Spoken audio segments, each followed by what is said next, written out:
நான் பூரண கொழுக்கட்டை செஞ்சுருந்தேன் அப்படின்னு ஒரு வீடியோ போட்டிருந்தேன். அதில் வந்து ஒரு கமெண்ட் வந்துருந்துச்சு, பூரண கொழுக்கட்டை செய்கிறது ஃபுல் வீடியோ போடுங்க அப்படின்னு. அவங்களுக்காக இந்த வீடியோ.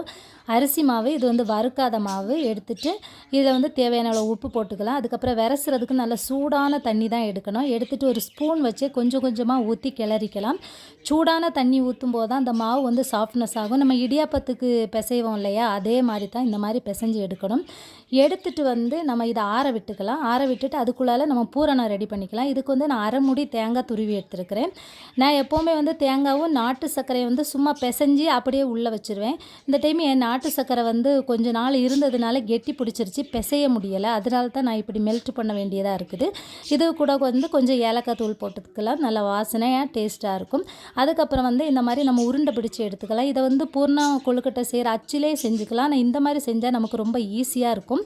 இந்த மாதிரி உருண்டை பிடிச்சி ஒரு குழியாக்கி உள்ள பூர்ணத்தை வச்சு நம்ம இப்படி உருண்டையாட்டு இப்படி பண்ணி எடுத்துட்டோம் அப்படின்னா ரொம்ப ஈஸியாக இருக்கும். டேஸ்ட்டு ஒரே மாதிரி தான் இருக்கும். சின்ன குழந்தைங்களுக்கு வேணும்னா நம்ம அந்த மாதிரி செஞ்சு கொடுத்துக்கலாம். அச்சில் எல்லாம் வச்சு செஞ்சு கொடுத்தா அவங்க இன்ட்ரெஸ்ட்டாக சாப்பிடுவாங்க. பெரியவங்கன்னா இந்த மாதிரி சாப்பிட்டுக்கலாம். இதை மாதிரி எல்லாத்தையும் நம்ம உருட்டி எடுத்துகிட்டு இட்லி பாத்திரத்தில் தண்ணி வச்சு கொதிக்க வச்சு நம்ம வச்சுக்கலாம். இட்லி தட்டு ஏண்டா இவ்வளோ கருப்பாக இருக்குது அப்படின்னு பார்க்காதீங்க. இட்லியை ஒரு நாள் வச்சு விட்டு இட்லி துணி எல்லாம் சேர்ந்து கருகி போச்சு. அப்படியே அவ்வளோ ஞாபக சக்தி எனக்கு. சுரண்டி கை தான் வலிச்சிச்சு, போகவே மாட்டேங்குது. அதனால் அப்படியே நான் விட்டுட்டேன். இதை வந்து நம்ம வச்சுட்டு ஒரு 10 நிமிஷம் வேக வச்சா போதும். ஏன்னா மாவு ஏற்கனவே நம்ம சுடு தண்ணியில் பிசைஞ்சனால வெந்திருக்கும்.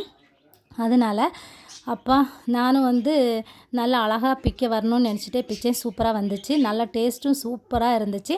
நீங்கள் ட்ரை பண்ணி பார்த்துட்டு சொல்லுங்கள். வீடியோ பிடிச்சிருந்தா லைக் பண்ணுங்கள். தேங்க்யூ.